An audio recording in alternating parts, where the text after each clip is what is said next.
It started as a normal Saturday in Maple Hollow, a small town with big trees and quiet streets. 10-year-old Elijah Brooks and his best friend, Sammy Green, were playing unsupervised behind Elijah's backyard, where the forest stretched wide and deep. They were trying to build a fort near the old hollow tree, a place they claimed as their own. They brought tools, snacks, and Elijah had something new, his older brother's slingshot. It wasn't meant for play, but kids often don't weigh risks the same way adults do. Sammy challenged Elijah to a game, hicking off a stump. Then he took it further, placing a plastic bottle on his head. Elijah warned him. Sammy laughed. Elijah aimed to miss, just to scare him, but the rock flew too straight. It hit Sammy just above the ear. He stumbled, hit his head on a root when he fell. At first, Elijah thought he was joking. Then he saw the blood. Sammy wasn't breathing. Elijah froze. His brain didn't understand death, only fear. His hands shook as he checked for breath, pulse, anything. He screamed Sammy's name, alone in the woods. He waited. Minutes passed. Then, believing he'd get in trouble or that someone might think he did it on purpose, he made a terrible decision. He dragged Sammy's small, limp body to the hollow tree. It took him half an hour. He tucked him inside, covered the base with leaves, and ran home.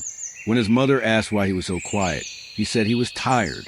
No one suspected a thing at first. Sammy was reported missing that evening.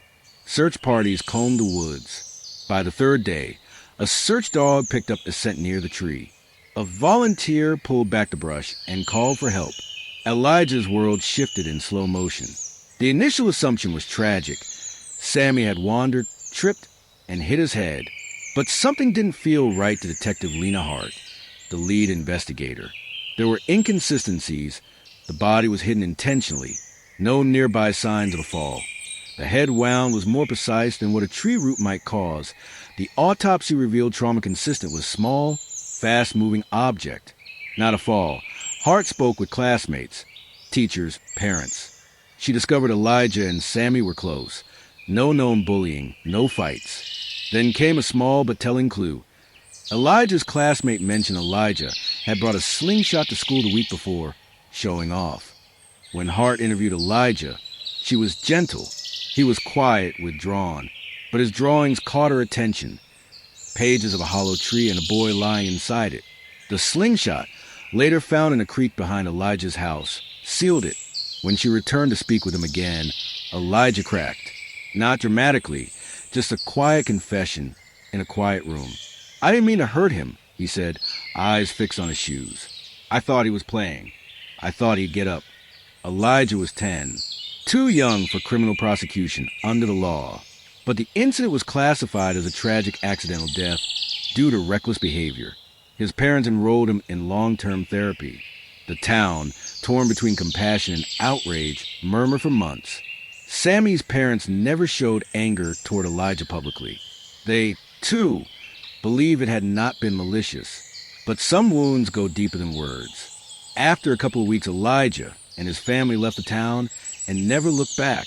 Years passed. A teenage Elijah returned to Maple Hollow with a memory he could never forget no matter how much time had passed. He came to the woods on the anniversary of Sammy's death. He brought with him a letter and a small wooden slingshot he had carved himself. He knelt by the hollow tree.